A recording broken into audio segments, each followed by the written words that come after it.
dans Voices in a Cup, un podcast visuel, simple et juste avec nous, sans trop de décors sophistiqués, perfectionnés, où l'on va prendre le temps de parler, d'échanger ensemble avec mes invités aujourd'hui. Et aujourd'hui, on va parler de la question de l'identité, des racines, de l'héritage et de notre évolution, que ce soit une évolution personnelle ou professionnelle. Et finalement, qu'est-ce que cela influe sur notre vie aujourd'hui ? Alors souvent, en tant que diaspora, on se pose la question de qu'est-ce que ça veut dire être né ici, être né là-bas, être né ailleurs et finalement évoluer, grandir dans un pays, dans un contexte différent où tu dois tout recommencer, tout refaire. Et aujourd'hui, avec moi, deux belles femmes. En tout cas, on va aborder ce sujet avec grâce, avec joie et avec vous et avec nous. Donc, installez-vous, préparez-vous. C'est parti. Je vais commencer par accueillir mes invités. Alors, bienvenue dans Ni d'ici, ni d'ailleurs, ou peut-être des deux. Bienvenue Andy, bienvenue Santana. Je suis ravie de faire ce premier épisode avec vous. Merci pour l'invitation. Alors, je vais vous demander tout d'abord de vous présenter. Donc, d'où vous venez, qu'est-ce que vous faites et on va aller dans le vif du sujet, bien évidemment. Alors, Andy, vas-y. Parfait. Donc, moi, c'est Andila Holimbele. Oui. Je suis burundaise, installée en France, plus précisément à Paris, dans sa région, dans la région parisienne, depuis bientôt, dans 2 mois. Ce sera mes 10 ans. Oh, wow. Depuis 10 ans, quoi. Wow. Ça passe vite, hein. Ça passe vite, le temps file. J'ai pas eu le temps de remarquer, mais quand même, 10 piges dans la boîte. Oui. Et j'ai fait mes études supérieures ici. Aujourd'hui, je bosse dans l'énergie en tant qu'ingénieur. Voilà, j'ai fait mon petit parcours ici et je pense que ce thème interpelle un peu. Oui. Voilà. Alors, et toi, Santana, dis-nous tout. Alors, moi, c'est Santana et je viens du Burundi, comme tout le monde ici. Et ça fait 11 ans, moi. Enfin, ça va faire 11 ans en septembre que je suis en France. Et je suis en informatique en tant que responsable qualité. Je ne sais pas si ça dit à beaucoup de gens, mais... Voilà, et j'ai hâte de parler de ce thème avec mes amis ici. Ça va être très intéressant. Alors, sans plus tarder, on va commencer avec nos débuts en France. Alors, nos débuts. Tout d'abord, pour toi, Andy, qu'est-ce qui t'a le plus frappé quand tu es arrivé en France ? Qu'est-ce que vraiment qui t'a marqué aujourd'hui où tu te dis, franchement, ce moment, je ne peux pas l'oublier, tout simplement ? J'arrive pas à me remémorer un moment en particulier, mais c'est l'atmosphère générale, voilà, les attitudes des gens en général. En fait, je me suis rendu compte que la France que je connaissais sur TF1, sur France 2, et la France dans la vie quotidienne, c'est pas pareil. J'étais déconnectée de partout, comme si, en fait, j'arrivais dans un monde parallèle. Je m'explique. Dis-toi que parfois même le langage, le français, voilà, m'échappait. Alors que dites-vous que j'ai été scolarisée toute ma vie en français, mais n'empêche, quand les Français parlaient, parfois je pigeais rien. Leur manière de vivre, de voir les choses, de s'exprimer. Enfin, je suis arrivée en tant qu'étudiante, donc mon premier rapport à la France a été un rapport plutôt académique, très scolaire. Et un truc qui m'avait frappée dès les premiers jours, c'était le rapport entre étudiants et professeurs. Nous, on était dans un rapport de subordination. Enfin, le prof est roi et vous, les élèves, c'est ses petits esclaves.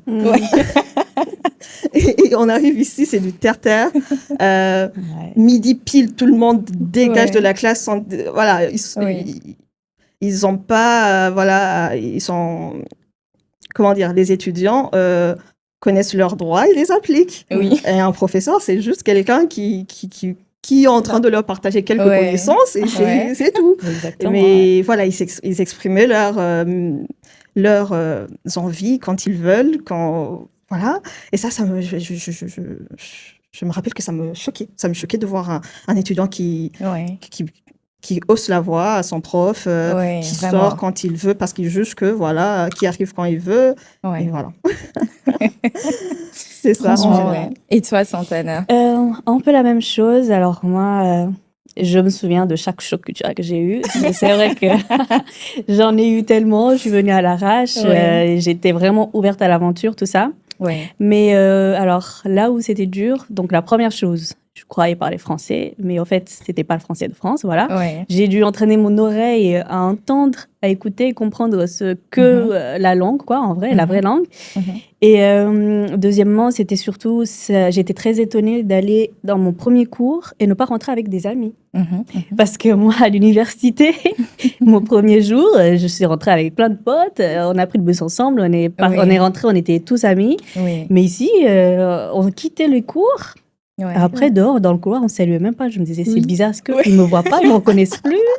Je trouvais ça trop chelou. Et donc, ça, c'est vraiment les plus gros chocs. Sinon, il y a une longue liste, mais bon, on va y aller doucement. Oui, c'est vrai. Oh là là. Alors, moi, je dirais pas que j'ai été choquée. C'était plus, déjà, j'ai été dans plusieurs pays, donc avant d'arriver en France, j'avais déjà évolué à l'étranger. Et c'était plus le fait de recommencer. Donc, me dire que je vais recommencer, je vais me refaire des amis, me réadapter, même si je connaissais déjà ce sentiment-là, j'appréhendais vraiment. Mais au final, j'ai rencontré, je vous ai rencontré. Et c'était vraiment, franchement, c'était très bien. Maintenant, ce que je dirais qui m'a le plus, où je peux pas oublier, c'est vraiment la préfecture.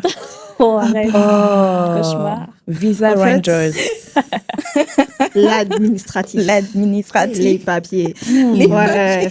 Là où avant, tu t'appelles ta Nadia, j'ai besoin de tes papiers. Oui, je connais quelqu'un, tu vas aller le prendre. Exactement. Ici, tu fais la queue. Tu savais même pas comment ça se passe. Mais tu savais même pas. Oui. On te considère comme un adulte. Oui, en fait, tu es censé tout savoir. Tu rattrapes. Tu es juste un bébé. C'est exactement ça. Ouvrir un compte bancaire, s'il vous plaît. Non, mais... On te faisait signer des trucs. Genre, tu signes quoi? Mais des contrats que j'ai signés. Maintenant, avec du recul, je me dis, mais déjà que je juge qu'à 18 ans, quand je débarquais ici, j'étais bébé, au fait. Je me pensais adulte à l'époque, mais au final, maintenant, j'étais très, très jeune. Mais des contrats que j'ai signés à cet âge-là, sans connaître les tenants et les aboutissants. Je te jure. Je me rappelle que des fois, ils te disaient, il y a une clause, si tu meurs, il y a une assurance pour rentrer, je sais pas quoi. Je me suis dit, je viens juste d'arriver. Assurance vie. Assurance vie à la banque. Déjà, assurance pour. Mon Dieu. Pourquoi? Jamais de ta vie, tu t'es fait assurer. Franchement. Et là, on te parle de rapatriement. Ok. Alors, maintenant, on va plus passer sur la partie la construction de soi. Donc, avec tout ce bagage, quand tu arrives, tu t'intègres, etc. Comment c'était pour vous? Qu'est-ce qui était vraiment le plus dur? Se dire, OK, je dois maintenant accepter que la majorité du reste de ma vie, finalement, je vais le passer ici. Donc, quel est le cheminement derrière? Qu'est-ce que vous avez ressenti? Est-ce que vous avez eu déjà une petite crise identitaire? Forcément. Bon, alors sur cette question, moi, quand je quittais, j'étais toute excitée, j'étais contente. Je me disais, je vais être indépendante et tout. Bon, à 18 ans, c'est vrai, on croit tout connaître. Mais quand je suis arrivée, quelques jours après, je me suis rendu compte, mince, alors c'est pour de vrai. J'ai fait mes petites nuits en pleurs. Et c'est, au fait, tu vas pleurer, après tu continues. Et juste après, je me suis dit, il faut que j'apprenne à vivre ici. Après, je vais pas dire franchement, il y avait des choses très bien, quoi. Tu te construis, tu fais tes propres erreurs. Tu sais où tu ne vas pas aller. Genre, tu fais vraiment... T'es pas obligé de faire toutes les erreurs, mais quand même, t'apprends au fur et à mesure. Et puis, tu sais que tu peux compter que sur toi. Enfin, t'as quand même la famille, mais c'était quand même loin. Le temps qu'ils agissent, c'est à toi de... Ouais, c'était assez dur, mais je trouve que c'est bien parce que on est ici aujourd'hui, parce qu'on a eu toute cette expérience et franchement, j'en suis reconnaissante. Oui, oui, comme toi, aujourd'hui avec du recul, je suis vraiment reconnaissante de cette expérience. Je crache pas dessus, mais dans le vif de l'action, c'était flippant. Moi, les premières années, disons, c'était plus de l'appréhension parce que tu te retrouves en fait, tu étais déraciné. Et ce processus n'est jamais, à mon sens, facile ou plaisant. Il te faut un temps pour te réadapter, t'enraciner ailleurs. Souvent, ce parcours d'intégration, quoi. Et il n'est pas toujours évident. Et du coup, mes premières années en soi, il y avait plus de doutes, de remise en question, de regrets de ce que tu as laissé derrière toi. Tu diras, avant c'était mieux. C'était pas si mal. C'était pas si mal finalement. De comparaison. Tu es tout le temps dans la comparaison entre ici et là-bas. Entre ce que tu es en train de chercher à construire ici. Est-ce que tu avais déjà construit là-bas? On parlait d'intégration amicale. La plupart, moi personnellement, je suis arrivée ici, j'avais déjà mon cercle amical que je laissais derrière moi dans ma vie au Burundi. Aujourd'hui, ça m'a pris du temps pour me dire, au fait, il te faudra reconstruire le même cercle, mais ici. Oui, exactement. Aujourd'hui, je suis très bien dans ma vie amicale et sociale. Je suis reconnaissante pour ça, mais je sais que ça m'a pris du temps. Mais voilà, au final, somme toute, je me dis, c'est comme tout changement dans la vie. Ça prend du temps, c'est flippant, mais ça paye à la fin. Oui, franchement, je suis d'accord. Pareil, je pense comme vous. Finalement, je trouve que ça a construit la personne que je suis aujourd'hui. Ça m'a forgée, surtout. Et surtout, ça m'a permis de ne pas avoir peur maintenant de recommencer ailleurs. Je considère que partout où j'irai, je me sentirai chez moi. Comme dit Youssoufa, si tu l'as fait une fois, tu peux le refaire. Oui, plusieurs fois, des milliers de fois. C'est clair. Le début, c'est le plus dur. Tu dois t'accrocher. Tu n'as forcément pas de choix, tout simplement. Tu te dis... Et en plus, nous, c'était vraiment pour des études. Donc, on se disait... T'as pas de choix, tu dois réussir. Tu dois réussir. Les parents, ils vont te poser investissement. Est-ce qu'on peut faire une pause sur ça? Parce qu'on parle de se réintégrer dans cet ailleurs. Mais la mission principale, c'était justement une mission. Tu sais très bien pourquoi tu es là. Les études. Et ça aussi, c'était un choc. Franchement. Mais courage aux étudiants qui le sont encore. Non, ça va aller. On est ensemble.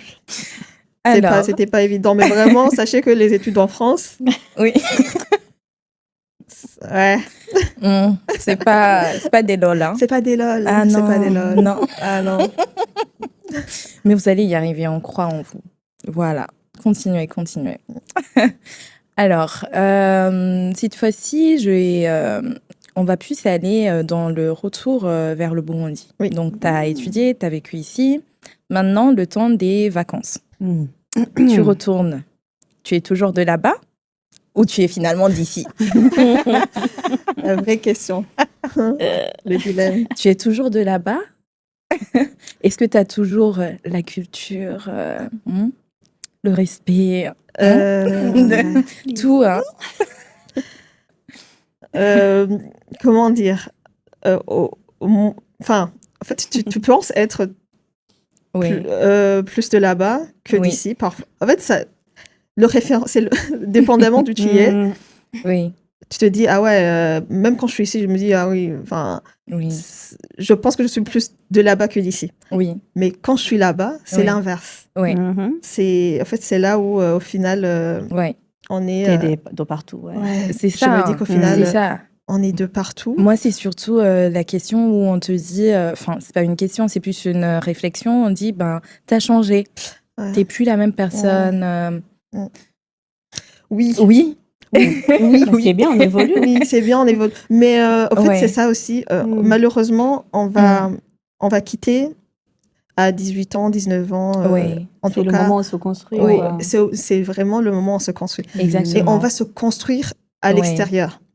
Pour les gens de notre pays d'origine, ils ont gardé l'image de toi à 18 ans. Quand tu n'avais pas encore de loyer à payer, quand tu n'avais pas encore de préfecture. Quand tu vivais d'eau et d'eau fraîche et que tu n'allais pas demander tes papiers à la préfecture, ils ont gardé cette image de toi figée. Que tu reviennes 5, 10 ans après, 15, 20 ans après, eux, ils sont restés figés sur toi parce que tout ce parcours que tu as vécu, même avec toute la bonne volonté du monde, ils ne pourront pas le comprendre. Ils n'étaient pas là avec toi, ils sont déconnectés. Pas le temps des vacances. Pas le temps des vacances.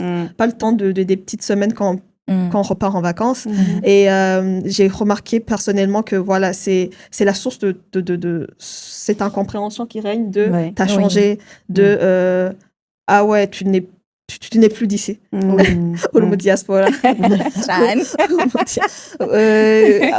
Enfin, voilà, t'es Olomo Zongo. Mais que ça soit pour les autres, même que ça soit pour toi. Toi aussi, tu penses que le pays ou l'environnement dans lequel tu as grandi est resté là à t'attendre, n'a pas bougé. Lui aussi, il a bougé. Il a changé en tout cas. En bien ou en mal, il a quand même changé. Et ça, le temps de te le... voilà, il faut le temps de te mettre en paix avec toi-même, de te dire, ça peut être frustrant. Et toi, Santana? Moi, quand je rentre, j'avoue, à l'aéroport, il y a ce sentiment de voir plein de gens qui ont le même passeport que moi. C'est un truc c'est incomparable, c'est indescriptible quand même. C'est trop cool. Tu te dis, j'arrive, mais juste après, boum, tu te prends des... Ah mince, c'est toujours comme ça. Ah mince, les gens pensent toujours comme ça. Mais après, dans la tête, il faut juste switcher. Tu te dis, en fait, je suis pas là. Je suis pas là je suis pas en France, je suis pas en Occident. Viens ici, tu trouves les gens comme ils sont. Tu vas pas tous les changer. Et puis voilà, adapte-toi. Et juste change de logiciel. Je sais pas. Vaut mieux faire ça pour que ça passe mieux. Sinon, tu vas être frustré, ça va être dur. Mais alors que tu es censé profiter de ces moments. Alors maintenant, ma question, c'est qu'est-ce qu'on pourrait faire pour la transmission? La transmission, pour qu'on ne perde pas nos origines, tout de même, nos racines, notre héritage, et que finalement, on puisse le transmettre à la future génération, tout simplement, nos enfants, pour leur dire, OK, ne te fais pas de soucis, tu peux être finalement des deux origines. Tu peux être de partout. De partout. Ne te sens pas à moitié, de choisir un camp. Voilà, cette transmission culturelle pour que quand même on garde cette culture, qu'ils sachent que oui, ils viennent du Burundi, parlent Kirundi. On ne juge pas ceux qui n'y arrivent pas, mais voilà. Mais qui se disent, OK, oui, je sais d'où je viens, parce que finalement, il faut savoir d'où l'on vient pour savoir où on va.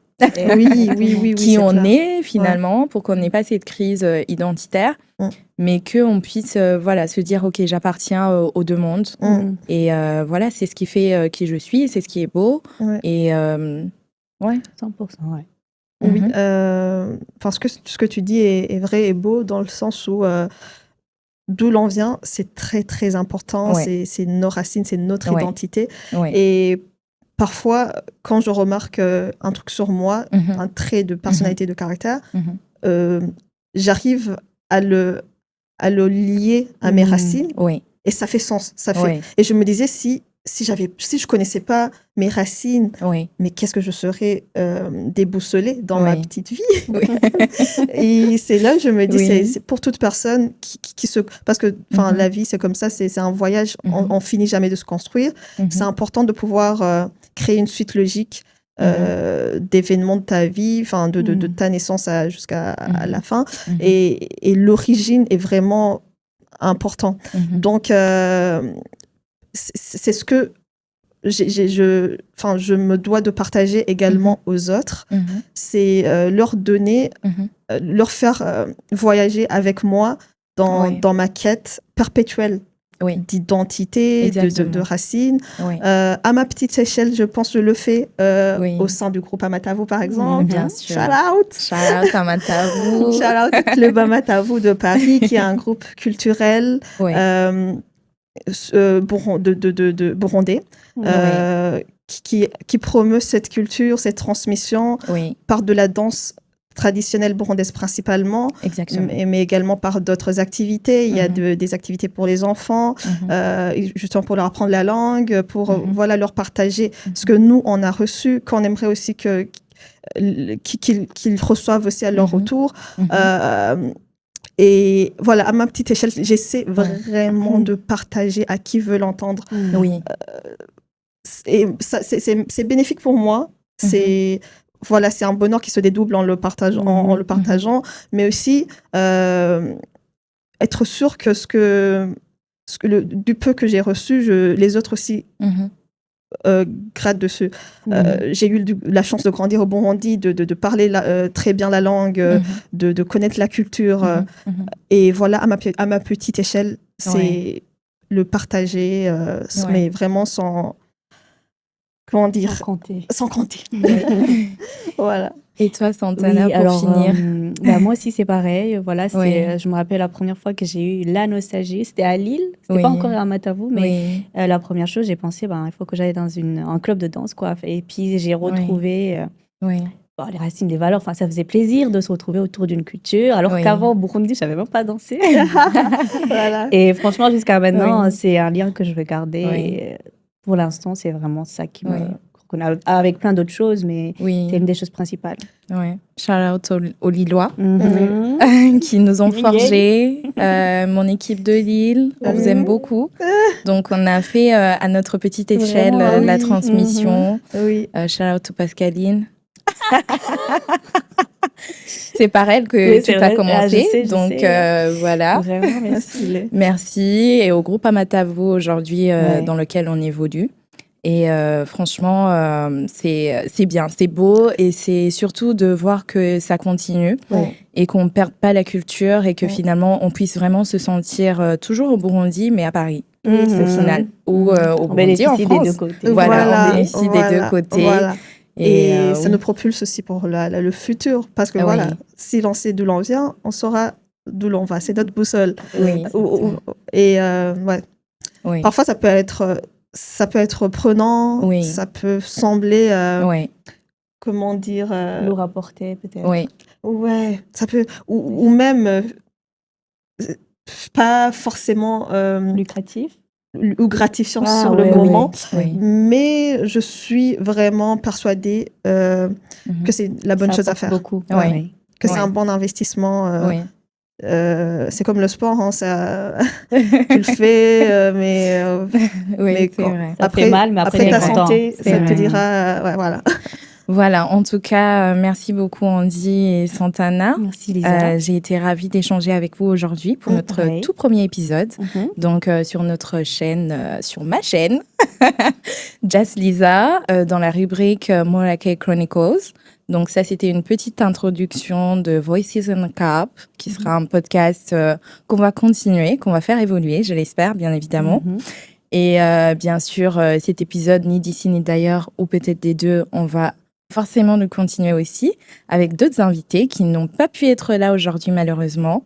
Donc, on ira plus dans le détail, on ira plus dans la réflexion. Des anecdotes. Et des anecdotes, mais bien sûr, j'avais oublié les anecdotes. Ah là là, donc restez vraiment connectés. En tout cas, si jusque-là, vous avez aimé cet épisode, c'est une petite introduction. N'hésitez pas à nous le faire savoir en commentaire, liker, partager autour de vous. Et bien évidemment, je ne cesse de vous le dire, abonnez-vous. Abonnez-vous. Et en tout cas, merci beaucoup les filles. Franchement, j'ai été ravie. On remercie aussi le studio Capsule qui nous a accueillis aujourd'hui. Vous nous verrez souvent ici, je pense. On a été charmés par le lieu, je pense. Et voilà, donc on est vraiment ravis. Et on vous fait des gros bisous. Et à la prochaine. Ciao.